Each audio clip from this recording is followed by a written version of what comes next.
So ನೋಡಿ ಪಕೋಡ ಹೇಗೆ ಆಗ್ತಿದೆ ಅಂತ.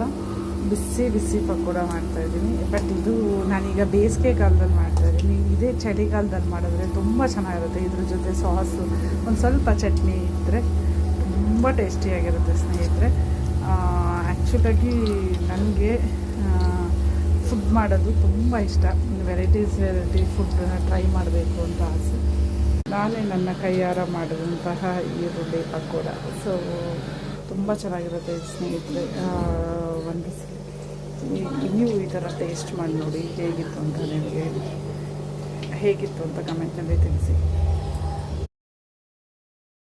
ಬಿಸಿ ಬಿಸಿಯಾದ ಟೊಮೊಟೊ ಬಾತ್ ಜೊತೆ ಬಿಸಿ ಬಿಸಿಯಾದ ಪಕೋಡ ರೆಡಿ. ಸೊ ನೋಡಿ, ನಾನು ಈ ಥರ ಕಡಲೆ ಹಿಟ್ಟನ್ನು ರೆಡಿ ಮಾಡ್ಕೊಂಡಿದ್ದೀನಿ. ಸೊ ನಾನು ಕಡಲೆ ಹಿಟ್ಟನ್ನು ಜಾಸ್ತಿ ಆಗೋಲ್ಲ, ಯಾಕಂದರೆ ಈರುಳ್ಳಿ ಫ್ಲೇವರ್ ಸಿಗಬೇಕು ಅಂದರೆ ಕಡಲೆ ತುಂಬ ಕ್ರಿಸ್ಪಿಯಾಗಿರುತ್ತೆ. ಸೊ ಬೆಂದು ಇರುತ್ತೆ ನೋಡಿ, ಚೆನ್ನಾಗಿ ಬೆಂದಿದೆ. ಸೊ ಇದನ್ನು ಟೇಸ್ಟ್